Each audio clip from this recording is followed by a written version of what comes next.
Good evening. Thank you for joining us tonight for our Tecnoglass lecture.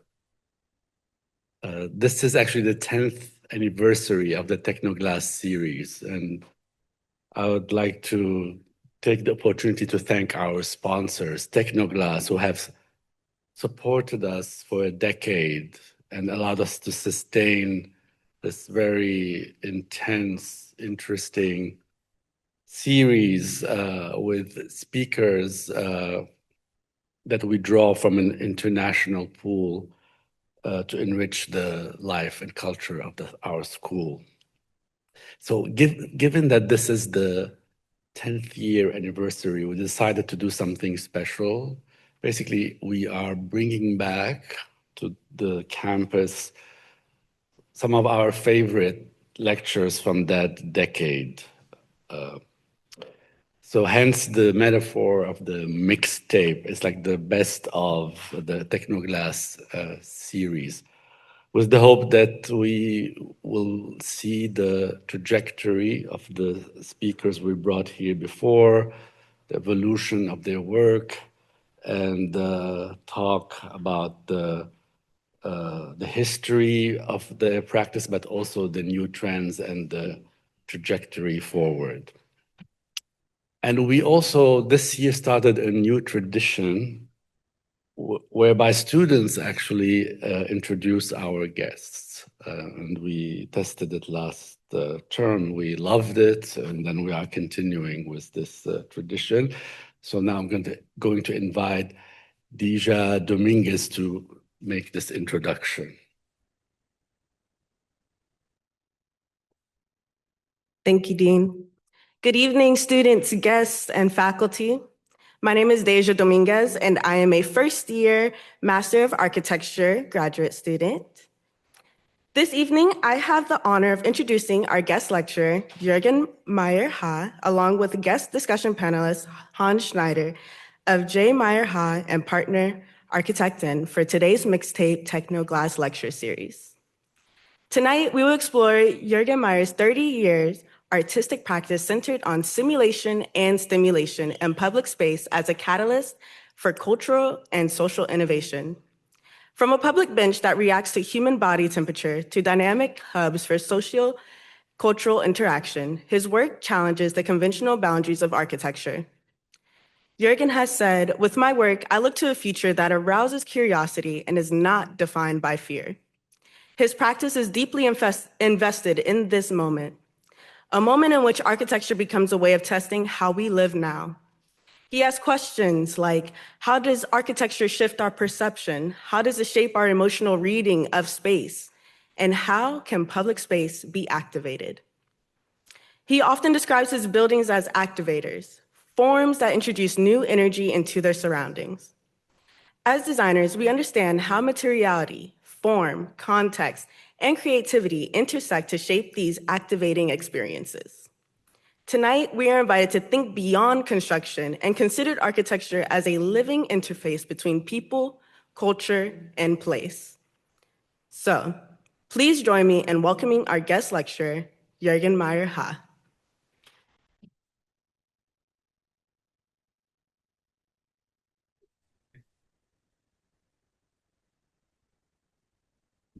Thank you so much. This was a wonderful introduction. And it's also great to be back. Every time I come to Miami, I'm, of course, also here in this beautiful school. Rudolf, thanks for the invitation again.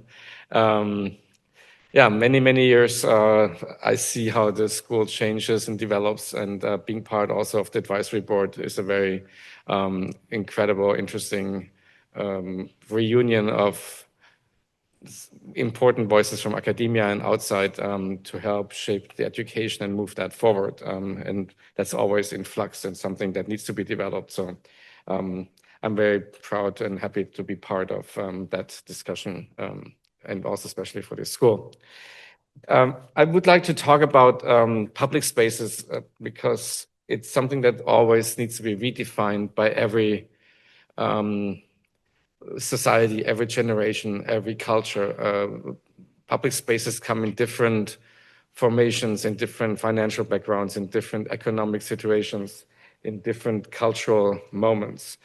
And quite recently, there was an example in Berlin of a historic town square that is redefined and actually redeveloped and also partly brought back to its original design moments. And there was a big discussion about cultural heritage, but also about like new requirements in urban climates and how we bring green into cities.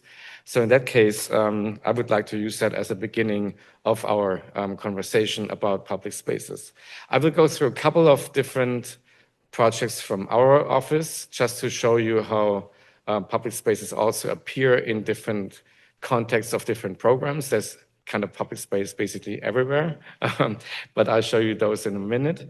And then I focus at the end in more detail on our project in Seville, the Metropol Parasol, or Basetas, as the people in Seville call it, which is maybe the most iconic project of our office, but also I can trace a lot how it was developed, in which kind of complicated but also important public discussion it was created, and then also now how it arrived really in the city.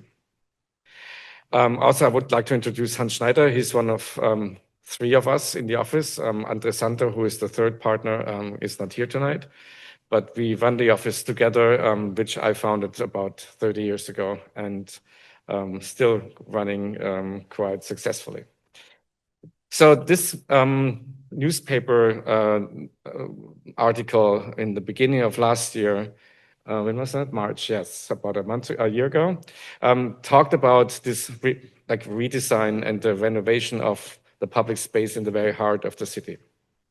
And it talked basically about a lost opportunity to bring back into like reality what we are discussing for many years: microclimates, the green kind of quality of nature and atmosphere and humidity and cooling down of city centers and the cities in general. In a discussion where, in this case, cultural heritage or preservation from the socialist landscaping in cities, which you see here as a very open kind of plaza for, let's say, public demonstrations or for kind of political, how do you call it, like propaganda moments. At the same time, we would actually discuss about plants and trees and maybe creating a different form of affordances and different form of, let's say, human scale into plazas was a huge dilemma. What you don't see is that big water tanks underneath this plaza, because the rainwater actually needs to be kind of kept there and then somehow slowly evaporates back into the atmosphere. But it looks like a very dry and not really welcoming space. On the other hand, spaces like this in a very dense environment, like here in Madrid, you have a beautiful frame and a place where within a very dense network of city alleys and city small streets, you have a plaza which is giving you a kind of a moment of breathing, a moment of like openness within a very dense urban fabric. But it's a frame that's unifying the whole, like, this open space and creates a kind of a frame for public life. Another option would be to have a market hall or a town hall in the center of a big square, which activates that place, that makes the reason to go there, to bring people onto that location and celebrates the center of a city. Similarly, but in a more, let's say, kind of broken down context is this memorial church in Berlin, which sits usually set in a historic setting of, let's say, a historic 19th century city. But since the Second World War, it was destroyed and rebuilt, and somehow is a very kind of fragmented surrounding. But the building itself is an iconic piece that attracts people, that constantly changes over the period of a year with different markets, wine markets, spring fairs, sports events, etc. Then, of course, maybe this is the closest one that you might experience here in Miami.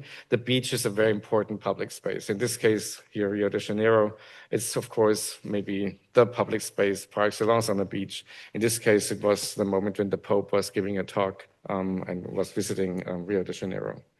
But then also you have public spaces which are not defined really by their architecture. In this case, in Marrakesh, the main square, it's a World UNESCO Heritage Site, but not because of its architecture, but because of its programming, how it's used. It changes the function and the program in the period of 24 hours from a market to like being a restaurant to dompteurs and like animal, like snake dompteurs, etc., or to concerts. So it's this kind of rhythm and this like changing procession of different uses and attractions that you find on this square, which is the UNESCO, World Heritage character of it.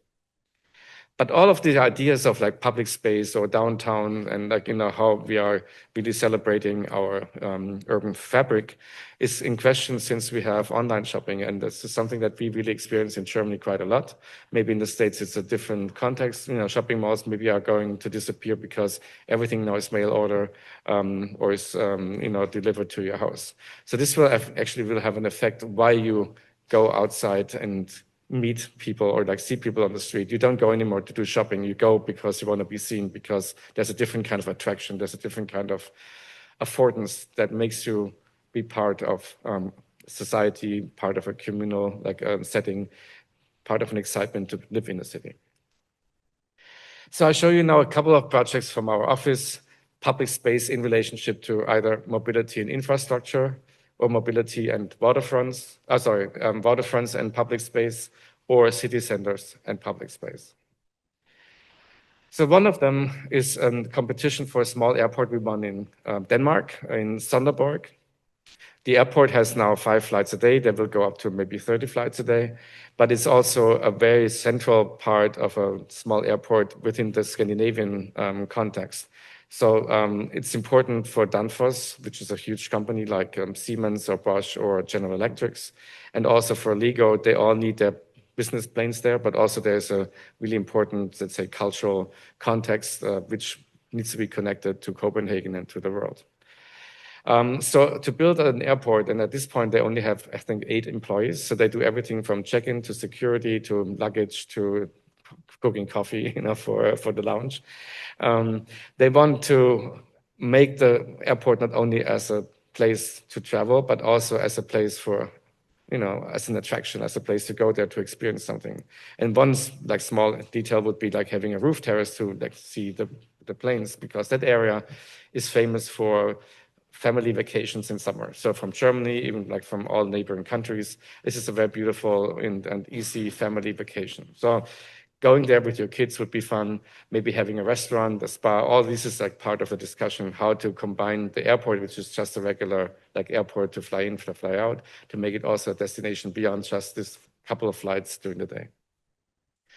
We won a competition and built a project in Freiburg, which is close to the Swiss border in Germany. It was the 70s kind of traffic junction in the center, like very close to the historic town center, which kind of lost its purpose because the little pavilions that were standing on the square had like a bank building or like a French fries, whatever, something, but it didn't really give any kind of place of, let's say, potential to use it as more than just being in a car, being in a tram or in a bus. So the competition asked for a place that can host also a restaurant and other kinds of attractions, give also space for the drivers of the trams and the buses, for them to relax, to coordinate things, to have like a little home for breaks while they're working there, and also to become a new entry into the old city center of Freiburg. So here, basically the traffic was pushed to one side, and then there was space all of a sudden available on the other side for a building. But in combination also with the restaurant, which is super busy now, like it becomes really hotspot where people want to go, not because they want to drive with the tram or with the bus, but because it's a lively new public place to meet. We did a couple of projects in Georgia, and this one is one of the rest stops and gas stations along the highway. These buildings were built even before the highways were built. And now we talk about, this was maybe 10 years ago, where the first highway was built between Tbilisi and the Black Sea. Some of the rest stops brought supermarkets to Georgia. There weren't really many supermarkets at that time. There were only small shops, for like fruits and local products. This was a combination with the gas station, with a supermarket, with an arts and crafts market, and even with exhibitions or like cultural rooms that educate people who go there about the cultural heritage of the surroundings. So this was already built to make sure that every part of the country feels they're a part of the development and of the new kind of, let's say, of the new future that was going to be built at that time for the whole country. So this is the gas station, for example, another one. Now, when we look at waterfronts, also in Georgia, it's the border between Georgia and Turkey. It sits on the waterfront, and it's meant to be, and this was not our idea, it was the idea from the government, it's meant to be a place where two countries connect and not a line that separates two cultures and two countries. So on top of the checkpoints, you have meeting rooms that you can rent for conferences. So it's basically a place where, similar to airport hotels, where you can have like meetings, people fly in from different directions, have a meeting and go. This was a similar idea on top of these checkpoints here. But you can also see it's a very popular beach. So beyond the checkpoint and the border, you have, of course, then shopping that comes usually with borders, but also the beach is a place, a very successful place where you can swim and enjoy the beautiful summer. Once you hit the Turkish border, you cannot swim anymore, but also it's partly because of the landscape. There's no coast anymore, no beach anymore. But on the Georgian side, you really can swim and like be on the beach right up to the borderline. In Berlin, we are building the new headquarters for Universal Music Headquarter Europe. And this is on the waterfront, where also the city tries to develop a connection for pedestrians along the river, so you can actually follow the waterfront as much as possible in the city center. So far, it's hardly possible. Somehow, it was always neglected and not so much accessible in these parts of Berlin. But step by step, we're working on it. So in this case, we have these like 4 buildings here, which are the Universal Music Headquarters. They're moving in end of this year. And then there's a housing project that comes next to it. But we have this little plaza here with the stairs to enjoy the public access to the waterfront. And across from it, there's also a beautiful restaurant with a garden. So there's a dialogue from 2 sides of the river. So this is the construction. We were kind of lucky that there was a break in construction for a year due to like all the reasons we have with kind of rising costs in construction, and also with the whole dilemma of post-COVID construction business. So for basically 1 year, there was no scaffold next to the concrete structure, and they had to take it down. And so we had a beautiful concrete sculpture sitting on the waterfront. Now it's like full busy. The facades are in, and they will move in by the end of the year. We also worked on a competition and only got 2nd prize, but I still feel it's an important kind of project to show you. It's an island in the center of the city of Seoul, and it was kind of a rundown, neglected part because there are many properties and nobody or owners of that island. Partly was a private development. Then there was part of it was belonging to the water police. Another part was belonging to the city center. But nothing really happened except there was a lawn with a small, let's say, cultural center, but nothing really, to attract enough people. Also, the river is like 1 kilometer wide, which is like 3/4 of a mile. So it's actually difficult to reach it, but it needs an attractive moment to connect both sides of the city. So what you see here is a development where from the edge of the island, which is a very slow moving river and it's actually quite clean, so you can swim in the water, all the way to like the upper parts, which are celebrating the kind of the airiness and the cultural heritage of that island in relationship to nature, in relationship to different programming, to culture, to conference centers, and also, of course, to sports activities in the center of the city. Again, here the city tries, and I'm jumping back quickly, the city tries to develop more waterfronts now as access to the water, because that seems to be a problem in a lot of cities. Here you see slowly, step by step, there's also a park developed along the waterfront. Usually this is where huge highways run along the city line. And we understand now that there's a different connection that we need to develop for people and nature and their surroundings, and public space also in outdoors.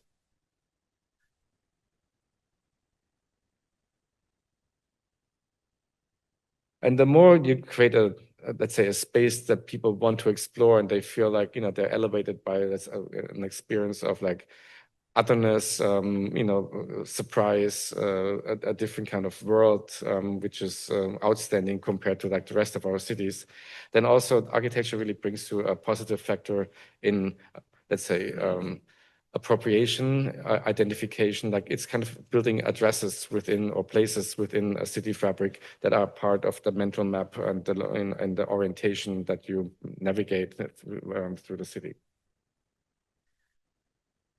And of course, it also attracts a lot for, let's say, city marketing, creating awareness for tourism, for cultural exchange. And if people understand that the city cares about their spaces and about their citizens, that also kind of radiates beyond into the economy.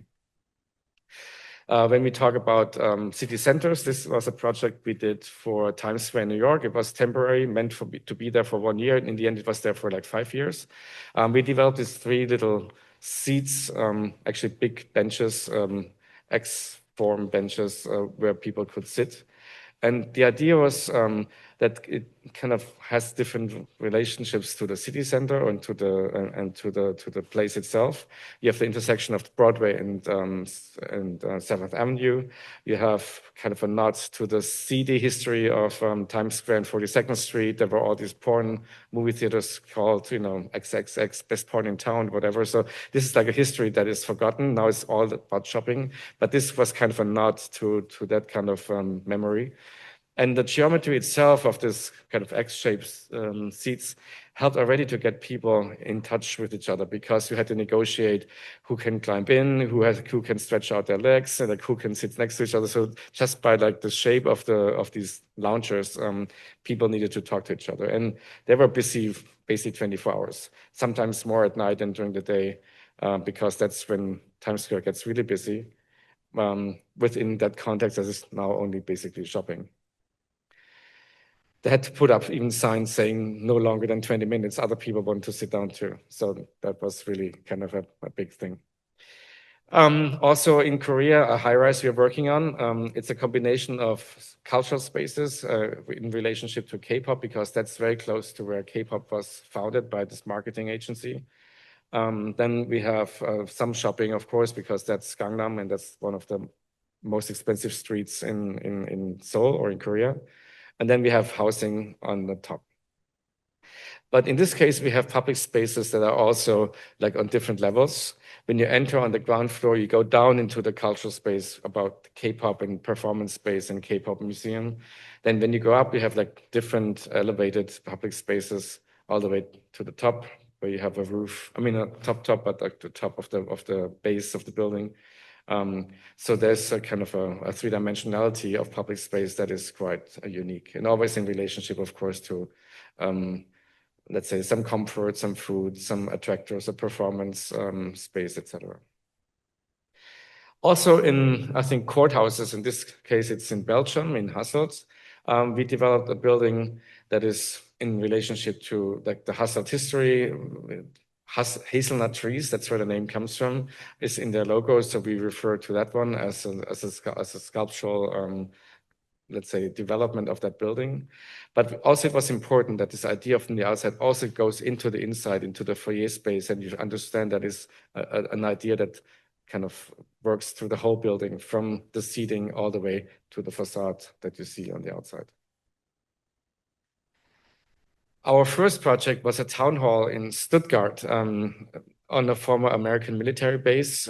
This was kind of given back to the city in 1992 after the wall came down, and let's say part of the American bases were given up.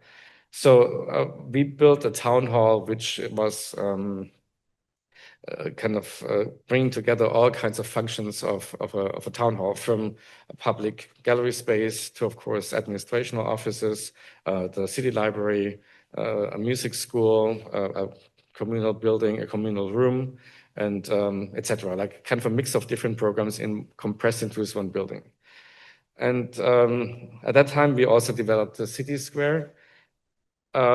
Today, I think we would do it in a different way because climatic discussions and heat islands in cities become a serious issue, also in Germany. And so last year, they tried to bring some plans, which I think was a really little bit like maybe a naive way of thinking that this would change the climate. But at least there was an attempt to create awareness how nature and plants are part of an urban fabric that is important to kind of work on the microclimate.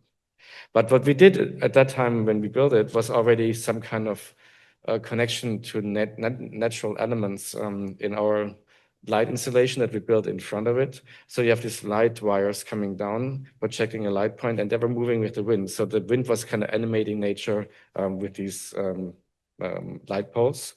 And then we had rain that we collected and had in a tank, and then with computer-controlled openings, ventils, we could actually create different pitter patterns that came down from the big cantilever roof, not where we have the bridge to enter the building, but left and right. There was this like really interesting like sound and noise pattern that was created by these ventils that would open up and close. And we called them in different ways, sinus drops or pixel pour or frequency shower, rain beams. So there was kind of a idea how geometry, sound, and awareness of natural factors were combined. An art project in a plaza that we won last year and will be implemented next year is in Ingolstadt. That's in the southern part near Munich. Here we redesigned also the planning of the landscaping, which was already done in 2009 and 10. And since the construction or the renovation of this old building here took more than like 12 years longer than they expected, we created a different, let's say, microclimatic plaza where green becomes more part of a public space. And this is also the entry of a university context that's behind it. But the design of these sculptures, and this was maybe the idea, the museum that is moving into the concrete, into the brick building, cannot be seen as a museum building. No, I mean, let's put it the other way.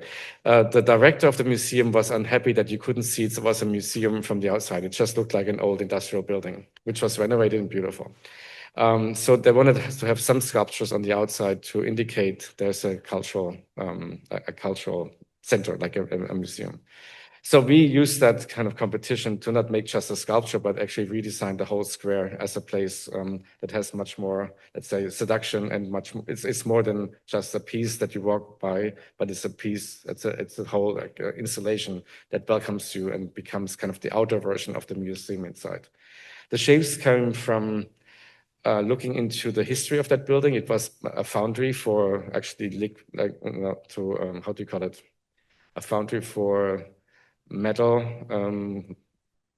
weapons, like cannons. Yeah, exactly. That's it. It was a military cannon foundry. And so the liquid of metals and the liquid of elements was developed into these sculptures. And so that's why we called these elements drops. And here you see the combination of these beautiful kind of sculptures in relationship to a different understanding of how green and also accessibility and even like maybe light art and sound art could become part of the museum on the outside. Another art project, and this is being installed in 1 month. We won the competition for this art project here. In Berlin, we rebuilt the castle after long years of discussion, and there was a big palace from the 70s standing there from the GDR, which was taken down at some point, a big political discussion. But at that time, there was a movement to reconstruct basically what was left and forgotten and destroyed in the Second World War. So the castle somehow made its way back on the outside. Inside, it only has parts of it, and then the rest looks very modern, contemporary, and there's a little like modern side wing here. The connection that had to be done with the artwork and the interior, which is the Museum for Anthropological Non-European Art and Cultures, makes it a very kind of politically complicated project. There are many people who don't like it, many people who like it or think it's important. But with this arrow, we somehow put the whole building upside down because we found this reference which helped us to understand what we could do. These stories with an arrow were kind of recorded from 1820 on. And this was the first time when we in the north understood where these storages would go in winter. So they would actually fly away in the fall and come back in spring. Nobody knew where they were going. Once they came back with these arrows and they were still able to fly. So some of them made it basically with the arrow coming back. And they were like, then captured. You could, and the arrows were researched. You could find out that they were actually coming from certain parts of Africa. So all of a sudden migration became researchable. All of a sudden we could understand where these sources would go and where they came back. So before that, we didn't know where birds would go in winter. So this whole like exchange of cultural artifacts, the storages which were killed or which they caught, the marcation rings, which they all had at that time, became jewelry of African women, in basically where they were shot. And then the ones who could still fly with these arrows, and about 25 of them recorded, would come back. And this one is actually a taxidermy storage in a collection in Germany.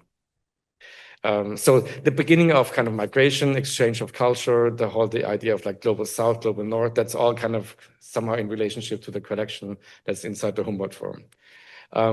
Maybe it's a little bit of a complicated story to talk about the public, but come to Berlin from like April 15th on, I felt it was important to show it to you because I think it's with a very small kind of acupunctural project, you can completely invert the meaning of a building or like give it a certain twist so you look at it from a different direction.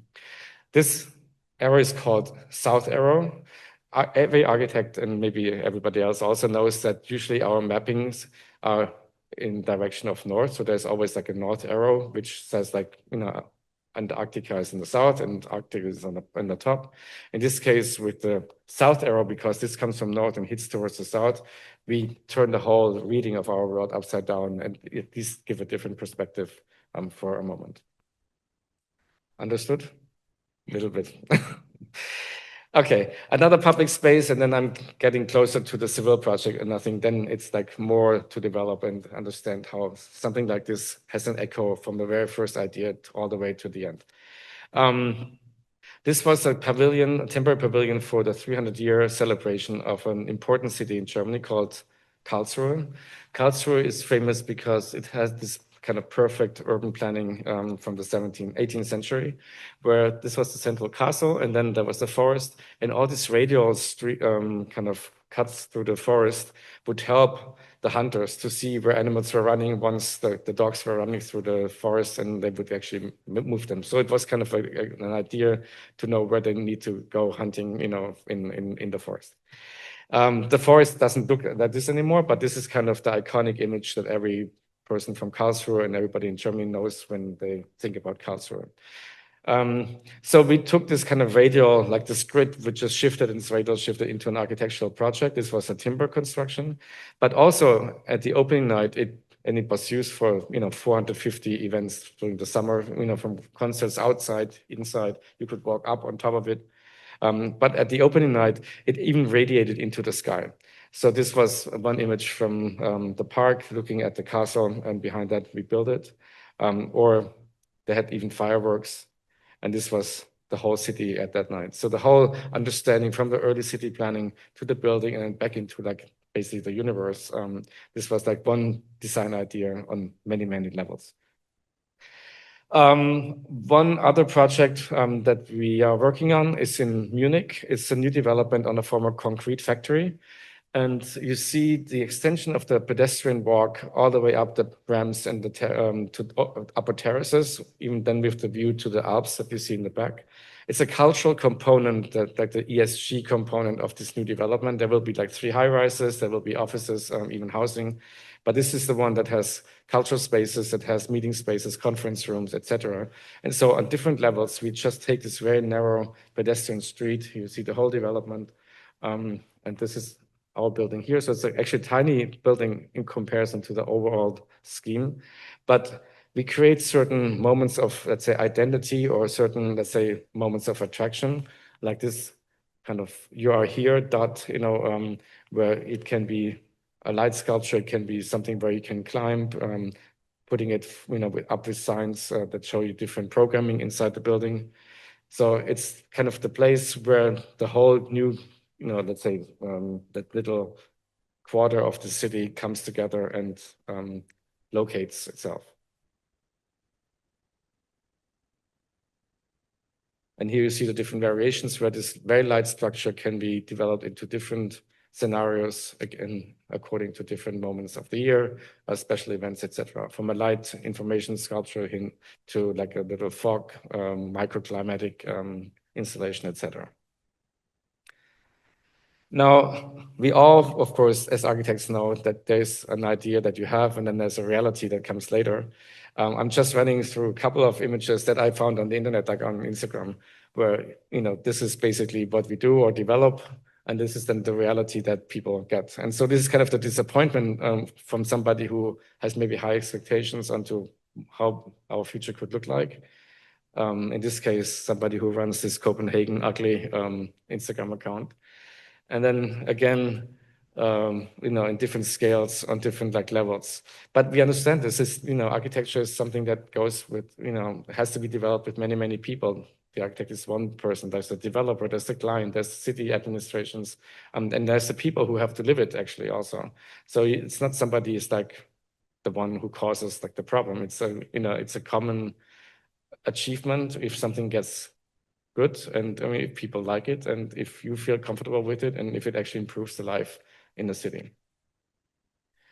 So just basically these, let's say, struggles that we feel every day. Everybody, not just the architects and not just the people who live there.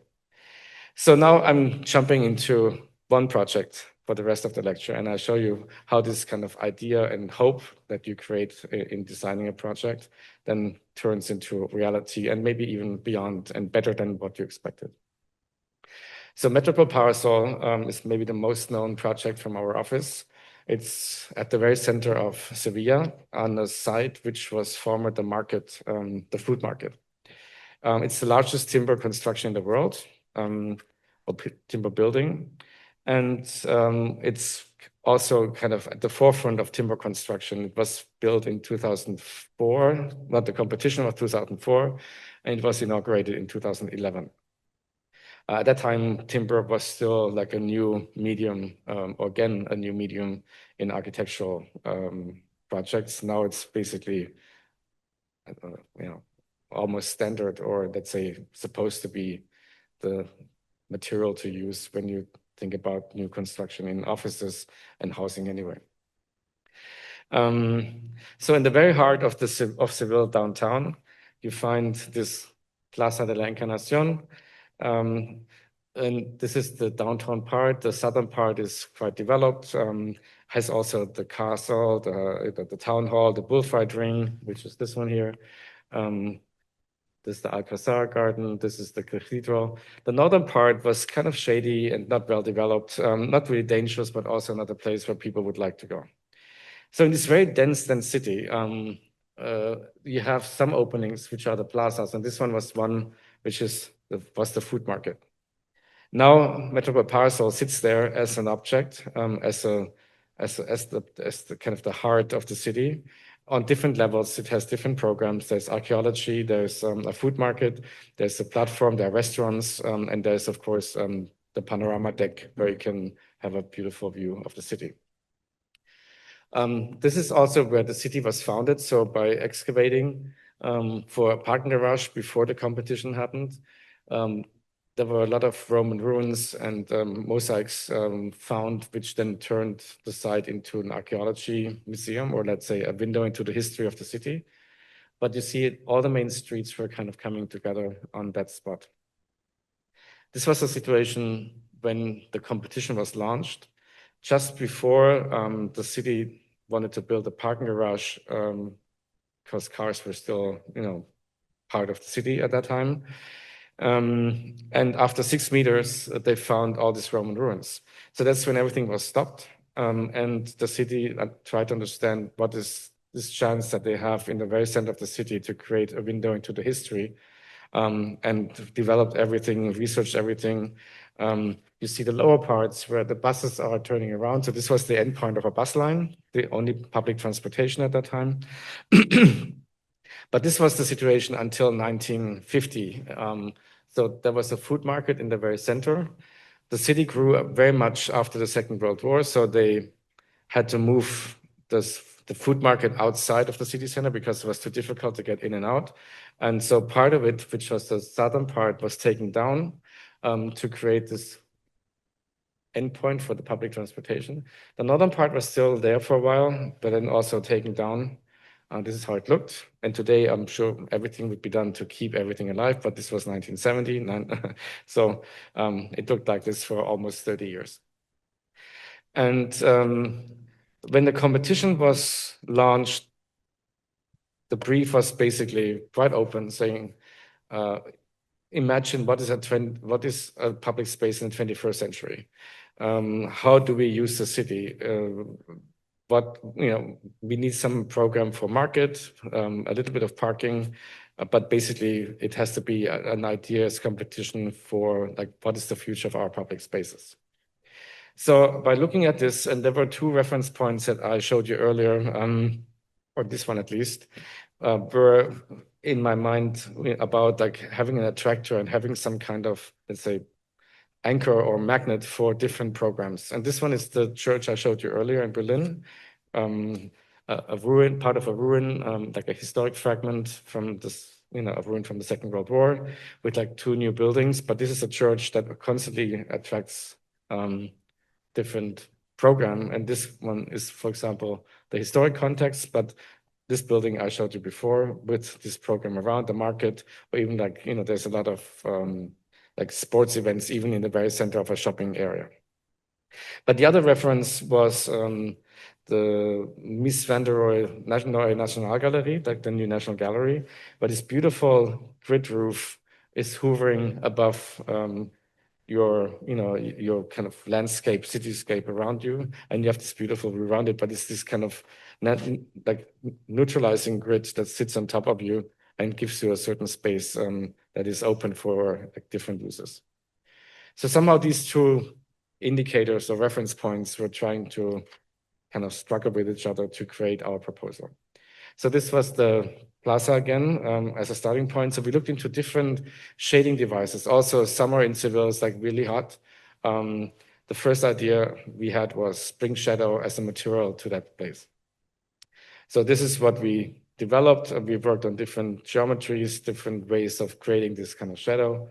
And by then trying to figure out how we can materialize this, there was this kind of roof that we had to take down at some point. And since the archaeology was already there were very selected points where we could go down with our foundations. So that's how we kind of collected the different forces into these stems. And that's how this one was created in the first phase of the competition. This was anonymous. And then the second one was for 10 selected projects. And we had to redevelop it and make it more fine-tuned for, what the city then also learned from the first phase, which is no cars anymore. Also the numbers of food markets, and also the idea of like public transportation. We worked with Arab engineers. So this was the first phase, and then we had to kind of get closer to how to build it. The second phase then was created by the steel construction with this kind of pallets of, that creates that skin. But then further on, we developed it into this orthogonal grid. And this is kind of the reference also to the Mies van der Rohe building in Berlin, where this grid, in this case, orientated north, south, east, west, was developed along these forces that were taking them down into the ground, where the selected points would allow us to do that. There were references also to neighboring plazas, in this case, the trees on the plaza like 200 meters away from it, or this beautiful undulated stone roof of the cathedral, also, kind of this wavy geometry that floats above this communal space church. And then this structure of this of the construction as the space defining element, which then also is what you see in our project. There were these different layers of programming that were given to us. So you have the archaeology on the ground, then there's a food market in the ground, then there's a food market on the ground. We created a roof as a public space above that food market, and then further up you have this beautiful shadow roof that you can walk on. What you see in beige is all timber, the rest is in steel. But in this dimension, we had to take some steel for the spans across the archaeology, but the rest that you see is all in the timber construction. It's a different form of timber. It's a laminated timber that comes in plates that are 1.5, 2 meters by 15 meters. So you work more like in plates rather than in sticks. It's not a kind of a timber beam. It's more like timber plates. But that also helped us to create wider spans and different forms of geometries. So the whole project is about 35 meters high. So that's about 100 feet high. 450 feet long and 210 feet wide. Yeah, that's more or less the dimension. Then we started to think how we can build it. So we created models to see how this would fit together. It's not, let's say, an engineered project where all the forces would naturally go radial into the structure. We have a north-south oriented grid, which then is cut within an invisible, undulated, skin. Everything inside that skin is built in timber, and then everything outside is kind of invisible. But since we had to constantly make things bigger, smaller, wider, go down because the landmark department said, there's a competing church somewhere. The structural engineer said we need more height because we need a bigger span, etc. So it was constantly massaged from all kinds of forces. So basically that idea of having an orthogonal grid, and it just gets bigger or smaller depending on who wants what and who needs what, was a quite, let's say, good strategy to find the final, let's say, comfortable scale for everybody. So here you see this laminated timber. The timber came from Finland. Then it was shipped to Germany, outside of Bavaria, outside of Munich, laminated, put together, also then cut out in the shapes we needed. And then we had to talk about also the joints, which was quite complicated because the forces from one plate to the others were so strong that you couldn't just use screws. So together with the engineers and also the timber company, we developed glued metal forks basically into the timber because the glue is better for transmitting the forces more equally than just the screws. And this was a glue developed from Fraunhofer Institute, which is a big research institution in Germany. So all of that was really at the forefront of innovation. And here you see step by step how we went closer to make that a reality. So this is the steel rod, this is the glue, this is the laminated timber, and this is a polyurethane coating for weather protection. This also helps. It wouldn't have been necessary, but if you don't have this polyurethane coating, then you need 2 centimeters more of timber that can be weathered before you can count the timber as a structural entity. And that means more weight, more material, more whatever, etc. So the polyurethane coating was quite comfortable in reducing all of that, make it more elegant. And you have to repaint it every couple of years, but it's basically something that is quite easy to maintain. So these elements came from Germany by truck to Spain. So basically all diagonal through Europe. Then they were coated on site with the polyurethane coating. Outside in these kind of big halls, then put onto the construction site, We had 4,000 different joints, metal joints for this project. There were 2 cores in concrete for the elevators and also for earthquake stability. The downstairs, let's say the archaeology floor was exposed now, very well researched, put out and then brought back in. And then you have the steel frindle construction that spans across the archaeology. Then step by step, you see the different phases of the construction. Quite interesting how this was put together. Sometimes it even looked quite medieval, like these kind of spatial frames, and then how it put together and finally it was standing there. When I look at it from the sky, it looks very transparent because you only have a cover in the center where there are like different rooms, exhibition spaces. Now it's the shop up here, little movie theater, and the space that you can rent for festivities or for conferences. And then there's this skywalk where you can walk on top of it. Also here, there was a discussion how to bring more green after many years and a different management now from the city, how to bring more green onto the plaza, even the elevated one. So this is quite nice. You can move them around. If there's a big event, they can just roll them on the side. Otherwise, they just become like little green items on that plaza where people can sit and hang out. Then shadow, of course, was the main material that we brought to the site. This is a projection around noon when the sun really hits it from the top. No? What happens now? Oh, and this is a little movie. Sorry, now I have to. How can we make the movie happen? Just click it again. Can you help me? Oh, just enter. Yeah. There's sound. There should be sound. It's like 3 minutes. It's not long.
Well, you can see it's a movie that's maybe 10, 12 years old already. Like nowadays, it's like full with restaurants and everything is busy and there are like different stands.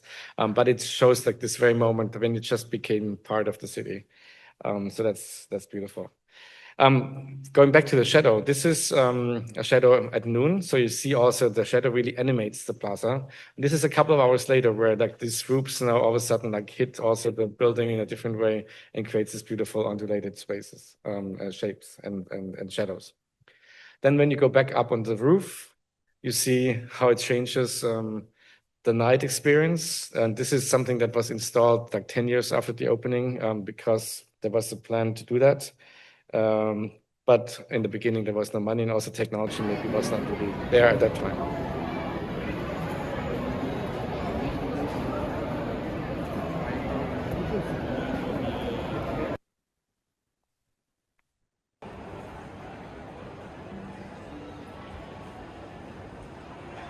It really feels like walking in a lava field. It's very beautiful. There's also an ambient sound. It works really well.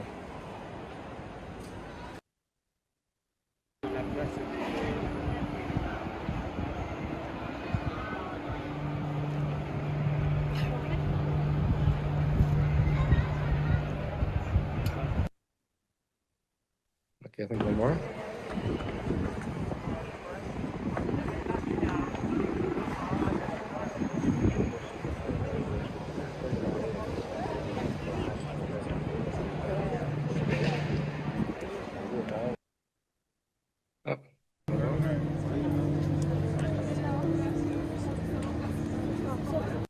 Oh, you get the idea.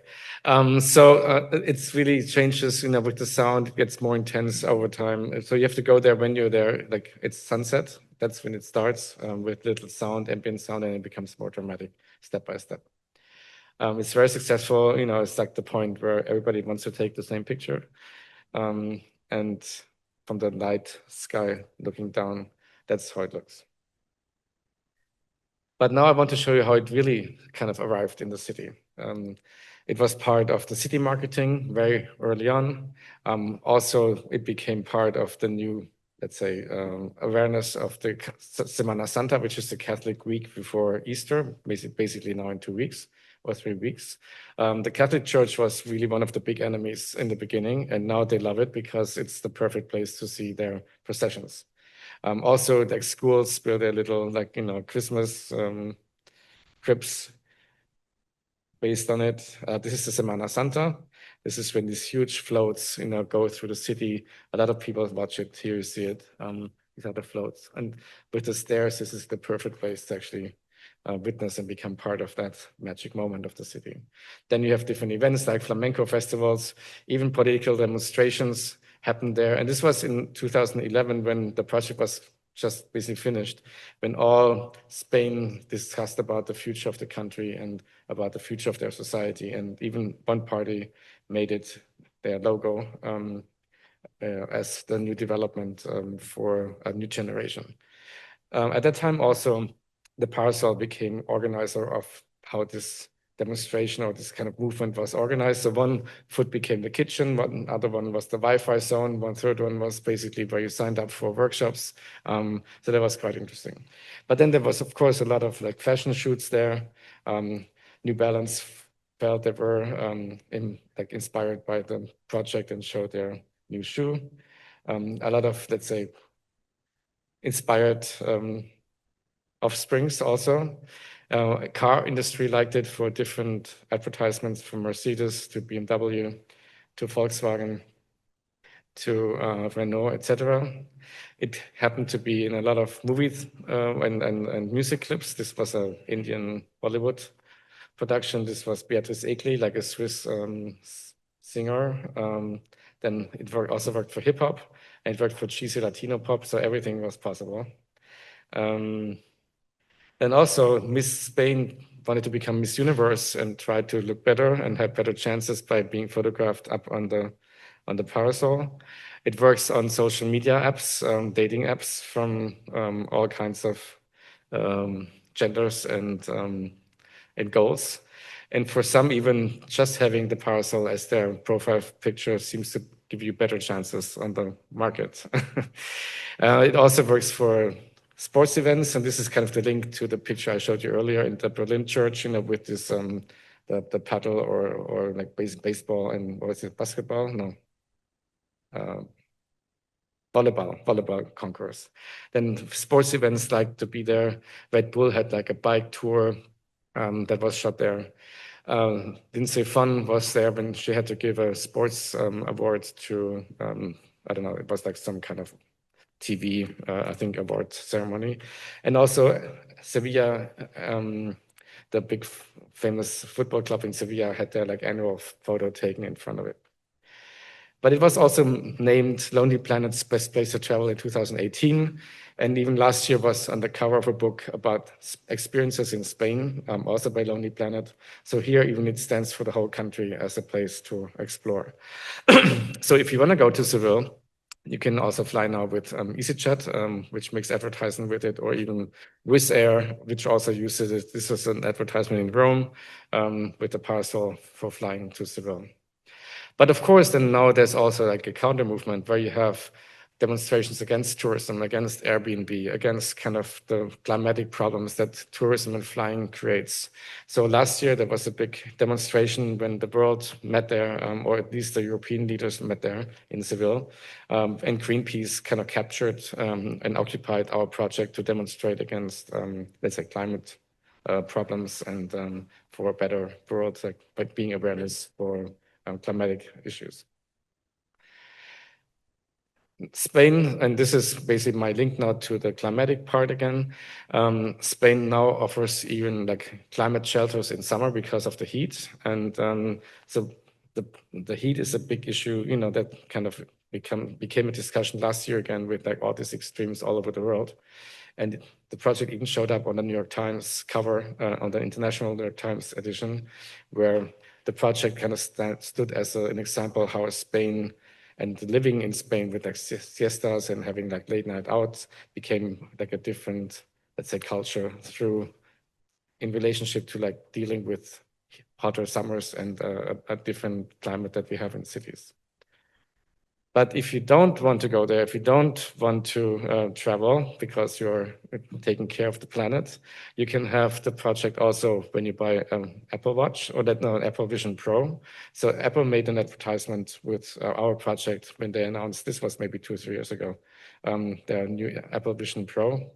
It's inspired by our project, I would say. It's not directly the same design, but I wouldn't know where they would come up with it if our project wouldn't have built. And there's something that you can take even to your house. This is Cat Litter. They approached us. They made different test designs, and with their test clienteles, they figured out this was the best design to choose. So you can buy it now everywhere in Germany. It comes in big packs. And I'll show you at the end of the lecture a small advertisement video that ran a couple of years ago on TV all the time. And just this year again, it reappeared. And enjoy the cat and the Seville project.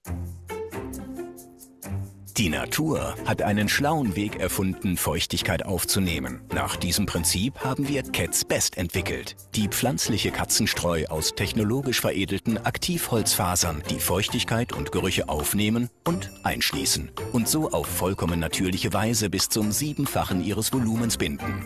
Kompakt, ganz leicht zu entfernen. Und so hygienisch, dass die Streu bis zu 7 Wochen im Katzenklo bleiben kann, bevor der nächste Komplettwechsel fällig ist. Eine rundum saubere Sache. Cat's Best. The power of nature. Thank you. So, and we're joined by Hans Schneider, who's one of the partners in the firm. Hi. Get this right, joined in 2005 and became a partner 2014. And actually you practiced in the US for a while in laser, what's his official name? Thomas Laser. Thomas Laser, laser architecture. Jürgen and I know. We know him, yeah. Yeah, Thomas, yeah. From our school days at Princeton. Anyway. Yeah, it was big fun. Thank you for joining the conversation. Throughout the lecture, I was thinking of this aspect of the work, and it's only fitting that we ended with this very humorous note, because I want to talk about humor. Yeah, you know, architecture is one of the most, I would say, humorless forms of cultural, production. Let's put it this way: it's very hard to pull off humor in architecture. Some succeeded, maybe Venturi, sometimes Gary, when collaborating with what's his name, Claes. Yes, yeah, exactly. But it's very rare, very hard. But and I really, when I look at this work, I really think of this the humor and how you really succeed at it. For instance, maybe it's not very obvious in the Sevilla project, but you see how when you in this new iteration of it, which is this island competition, that playful, light-spirited aspect actually is made evident. But also many other works, like the work in Georgia, where all the humor there is almost subversive because these are institutional buildings which are supposed to be very solemn, and they have that humorous element. But public spaces, of course, that's not really the character or genre we associate with public spaces. So can you elaborate on that? Is this a deliberate, critical angle that you deploy in your work? And maybe I can start. It's really, I think it's good that you say that, because you're right. It's so rare that architecture makes fun and that you have fun with it. And I think it's basically the way we work when we develop these projects. It's not that one ideal sketch and then it's done. Jürgen said it already. It's like developing in the office and then later with the clients. So we always need collaborators that we can work with.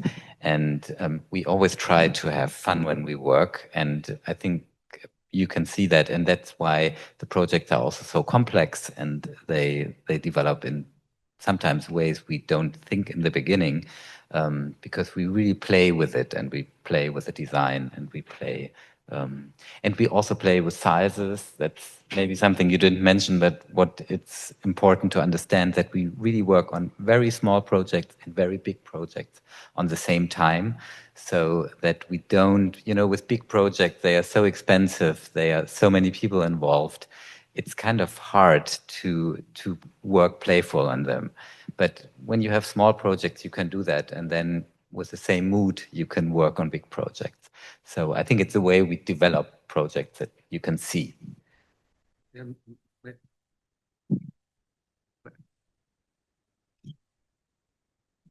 Maybe to expand on that, and I'm happy that you bring up humor, and I think it's something that is maybe serious joy also, because of course everything has to work in terms of budget, in terms of management, in terms of timing, and all of that.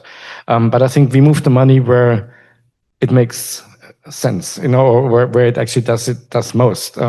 We create certain irritations which force people to look maybe twice to understand what it is, to then have like a moment of like enlightenment. It's like, oh yeah, now I get it. This is like something new. I haven't thought about this before. We twist, let's say, conform.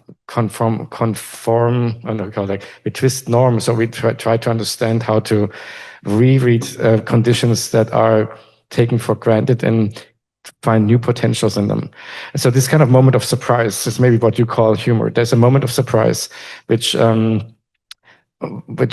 that moment where you catch somebody. It's like, come here, like, discover something new. And also with that discovery, you turn around and look at the rest of the world in a different way. So it's kind of a moment of understanding. And a lot of projects also have a haptic quality. They have like, they're sculptural, you want to touch them. And in German, English is the same. To grasp something is also to understand something. So this idea of getting your hands on a project and creating certain conventions, or like twisting certain conventions, I think is part of that strategy. Yeah. Sometimes it's literally funny. Maybe this is my reaction, but I find that border station in Georgia, it's funny. And like, think about that. Like, what is supposed to be really something sometimes fearful when it's represented as something that is playful and funny, I think there is something this is subversive. I mean, I think there's a critical project there. It's not of just course, fun. we don't pay for them ourselves, so we need compliances. We need like accomplices. We need partners. We need Right. like somebody. Like it has to be a combination of like different minds who bring together like a different like reading of the world. Right. Yeah. There's a police station in Georgia that you didn't show, which I mean, it's not funny, but it's playful and surprising, and so yeah, sometimes literally funny, but sometimes it's what you were describing is something it's more defamiliarizing or destabilizing. Like that first project, the town hall, the fact that it's all, leaning, supposed to be representation of civic, stability and authority, and it's actually tilted. That's something quite defamiliarizing. It, like you said, it compels you to, ask questions about the architecture and its role. Yeah. I don't know if you're also referring to that, but it's also, we do every project new and we develop new things, and Jürgen said it, we want to develop something that hasn't been there. And there's always a little bit also the risk to fail. And but we are not afraid of that. I would put it that way. So sometimes you have maybe some awkward situation that is not solved entirely or something, but it has very good other parts. So it's also something that is in the project. They are very innovative, and there is also this possibility that not everything is perfect, and that it's which we kind of don't mind. Well, also with an experience of 30 years of designing, and there's a certain trust that we have in ourselves, that we find, even if it feels kind of, there's a certain uncertainty where it's going. At some point, it makes click, and then we know what to do. Then we have our expertise, basically, how to make that happen. And so, we are not afraid of these moments of like exploring. And I think actually the detour is the success of that, that you don't always confirm to like, what you made successfully. But in the end, I have to say there's of course a language that the office developed. And so there's something that, echoes from one project to the other, from one scale to the other. So there's a certain, let's say, expertise that we develop. And also, I think what Hans mentions as like this kind of trying to do something new, a certain, let's say, ignorance in the beginning in designing forces us then later to come up with our expertise, and also the expertise from other people, specialists like engineers and companies and whatever. And that pushes also the knowledge that all of us has. Like it's basically this ignorance forces us to also, be innovative and like push it to the next level. But that, I mean, you are allowed that luxury also to explore, and be adventurous and actually have very sophisticated engineering actually supporting you in these explorations, because there is a brand, there is trust, actually. There's a certain kind of celebrity status that allows you to convince clients that you can pull it off. And I think this is important because we hear so much, especially coming from the UK, critiques about, that kind of cult of the brand or the celebrity architect, etc. But I think there's a huge value in this because actually it builds trust and confidence and the possibility of actually exploring, being adventurous. Right? You're right, but then I think most of our projects, especially the big ones, we get through competitions, and they are usually competitions where people don't know who the architect is. So in Germany, most competitions are they're anonymous. Anonymous. Yeah. So but don't you think they recognize the brand? Sometimes yes, but very often I think, especially in the beginning, like for Seville, for example, we were nobody when we won that competition. So that's. But I think then when it continues, you're absolutely right. Then they trust us that we can solve it and that we can do it. Well, what's also interesting, very often we win a competition, but then we continue with the same client for several projects, because I think what people like is that they also see themselves in the project. So it's not just our project. That's why they all look so different, because it's also the client's project. So, and also for our employees. So we work really like a team with not only in our office, but also with the engineers, with the client, with everyone, so that it becomes a project of many people.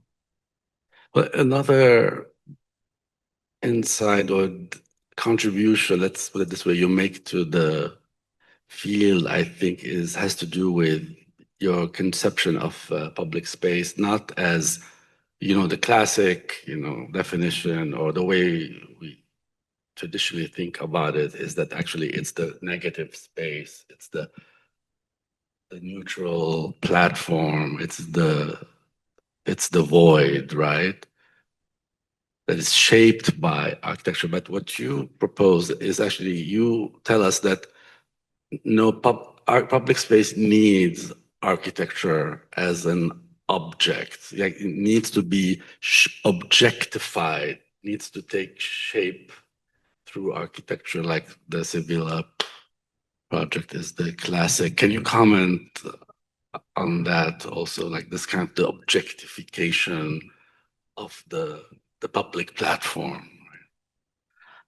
Well, I think Hans mentioned earlier that we work in different scales, and there's kind of a scalelessness in our work. So maybe the sculptural quality is that, we kind of move maybe windows to parts where they don't read as windows, but they read as part of a volumetric study, or there are certain, let's say, elements that make you read a scale, like a door or like a certain frame. And once you shift with these scales, it becomes kind of like it slips out of your traditional reading of like how big something is. So town hall is a quite small building, it's only 4 stories high, but it looks monumental by pushing certain things into maybe a different design context.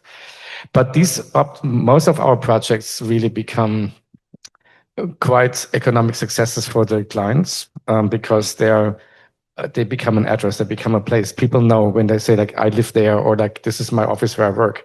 People know where they are because they become part of a memory of a city. Or even like internationally, like Seville, they make advertisement everywhere with this project. And even they started a research at the university called Metropol Parasol to understand how this building shifts and has the effect on the city economically, or like for the city itself. And the tourism in Spain went up like this. And in Seville, because of our project, it went up like this, within like 10, 15 years. Also for office buildings, the clients, and we don't have a budget that's higher than other projects. It's part of the design language. It's not the money really. People rent out, or like developers, clients rent out office space more easily because it has a certain address function. The companies are proud to be in certain buildings. And that also then means they are like rented out faster. They can sell the whole project, as a rent out project better to like a new client, etc. So this kind of, let's say, identity a building brings, or the placemaking of a building, is something that really attracts people. Like the town hall, like in the beginning, people who lived in that area said, we didn't have a place to go when we have friends, or like if family comes to town to visit us, now we know where to go and show them where we live. Same with other projects. All of a sudden there's a certain, let's say, pride or identity, or like people feel like this is unique for us. We don't live in a neutral, like whatever sprawl, but we have a building that people know and that people understand where we are, and there's a certain identification that happens with it. So it's kind of a magnet. Yeah. And I don't know at what point a building becomes a magnet, or like what is missing sometimes, why a building doesn't do that. But I think a certain identification, or let's say appropriation, like even like mental or emotional appropriation, happens through the work we do. And but what I find interesting is that the placemaking you tell us, you seem to indicate in your work, doesn't just happen spontaneously by having like the right mixture of activity. No, it needs help from architecture. Yes. Yeah, it's as you say, it's identity. You can kind of connect. Somehow you remember the building and you connect to them because they are unique, or they have a character. Maybe that's what you can say. Okay, maybe we can, yes. The tectonics are so interesting, and you've got the interlocking forms. It'd be interesting what language you use inside the office about what that form is. And when I think about how powerful, my first time I ever saw it photographed tonight, it is so tectonic. It is so architectonic. You know, when I love a Frank Gehry collection, but it sort of defies tectonics. It sort of defies gravity, whereas yours looks like you constructed it, you built it. So I was interested in you to talk about that language a little bit more. I was interested that it looked like it goes through many years and weather. You know, how much cleaning do you need to do? Because there are lots of reasons. That it's, I'm not sure if all the projects were wood. Many of them are wood. You know, how the wood is protected. So can you talk a bit about the tectonics, the language? It's very distinctive. Well, of course, there are different sources, you know, and somehow they mingle, you know, and join forces. Yeah, there are different obsessions. One is understanding, and maybe my education in school when I went to Princeton was the skin, or let's say the textile, is the first material to create a space. Gottfried Semper, like a German architect and architectural theoretician. And somehow in the beginning, when we looked at architecture and designed it, we tried to avoid the tectonics of like horizontal and vertical elements, but trying to create more of an envelope of space, where the surface, you know, of the floor turns into the wall, into the ceiling. So kind of a continuous surface that runs around all three-dimensional, you know, entities of a space. You can also call this maybe the beginning, a digital design agenda, but this was before digital. Like before, I mean, I learned computers in 1994 or something. You know, it really at the beginning, you know, there was no blob or like organic parametric discussion yet. Then there is another. Maybe the envelope is an interesting anchor for all these aspects. Another obsession I have are data protection patterns, which you find when you get a PIN number from your bank, which is this confusion pattern of overlay of numbers and letters, or inside of envelopes. They're like maybe logos or like cross-hatchings. So when you hold the envelope against the light, you cannot read what's written on the letter. For those people who still get letters. The research I did goes all the way back to the beginning of the 20th century with typewriters and carbon paper. I mean, I think some of us still know typewriters. So you have like paper, carbon paper, carbon paper. So you can write the invoice for something, you know, in the copy of the invoice and the shipping slip all at the same time. But in some areas, you had to block out the information of, let's say, how expensive something is that you ship.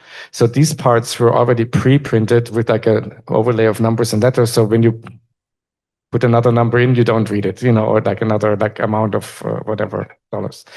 So what was meant to be an efficiency tool in administration, so you could write many letters and copies at the same time, also is a clear tool for creating, let's say, to protect sensitive information like personal information, let's say the value of something that you buy or your PIN number from the bank, which are these shipping, you know, these kind of multiple forms that you open up with like the perforated edges and then you get your little like PIN number. So I'm collecting these patterns for the last, whatever, maybe not 25 years or 30 years. And they come in all kinds of forms, as letters, numbers, as cross-hatchings, as like topographical forms. There's a whole array. Nobody knows where they come from. I talk to printing houses. They don't know who designed them. They don't, you know, it's basically something that appeared as an effect of like creating a certain camouflage for private information. So that then goes back to the envelope again, because a building envelope also is between inside, outside, about transparency. An address window in a letter is like the only part where you can actually read what's inside the letter. All the rest is basically covered through this pattern, you know, when you hold it against it. So all these issues about inside, outside, negotiation of information, how much does a building allow you to look into? How much does it pretend to be transparent and show what's inside. I mean, all these questions of privacy, exposure, publicity, publicness is something that kind of interlocks. Does that make, is that helping? No? Yeah. Yes. Now, I would like to ask, so how was that competition? Suddenly you guys were selected. Which one? The one for Seville, you know, a studio from Germany doing work in Spain. And how was that? Do you have some anecdotal sort of experience of that? Was probably a long totally. process, right? Totally, because the fun part was we didn't even speak Spanish. So really yeah, a little bit, but then some parts of the competition we didn't get, and there were some parts that we did that were not asked because we didn't really understand. So Jürgen, you can say a little more. Well, I mean, the competition was really interesting. It was not a competition to build something. It was an ideas competition because there were, I think, 2 competitions before that didn't go anywhere. So the city then said, but we have to find the solution, what to do with this central space. So there was Pedro Barrio, like he was like the one who was kind of helping them, consulting them on the competition, the city of Seville. He said, let's do an ideas competition. So we just have to maybe start fresh. We have to have a new idea where to go with this thing. So it was anonymous. Everybody could participate. They only said parking, new space, you know, new public space for 21st century, and some like market, you know, little market hall. So in the first phase, 10 projects were selected. One was a huge Centre Pompidou, like, you know, cultural monster. One was a park. One was like a minimal plaza, 3 high-rises. One was ours. One was a huge triangle going down into a subway station, which never happened. But, you know, this was their idea to bring that in. Then from all these, like, you know, entries, 10 were selected. We had to go to Seville. Then it was not anonymous anymore. Then we had to talk to each other. We had to talk to the city. There was a lot of feedback from the city. We could listen to that. Everything that we drew and wrote was online. So people started to discuss also the projects online with each other. And we saw that ours was the most enthusiastically discussed, you know, and also the city saw that. We could listen to where we were not sensitive enough, where we could push a little more, but also we saw what they critiqued with the other schemes. So it was a very transparent process. And then the final presentation, thank God we won with the, let's say, the task that we had to rethink the structure. That's when we went from the steel structure to the timber, like, grid, which was a big, I think, important step. And I was also not happy with the structure before, so I think it was the right, you know, point to improve the project. But I was at that time like 39, and I hadn't built anything really except for one building, which was the town hall. But we got the Mies van der Rohe prize as a young architect for the town hall. So, and this is the prize in Barcelona. So basically, it was an approval that we are the best young European architect.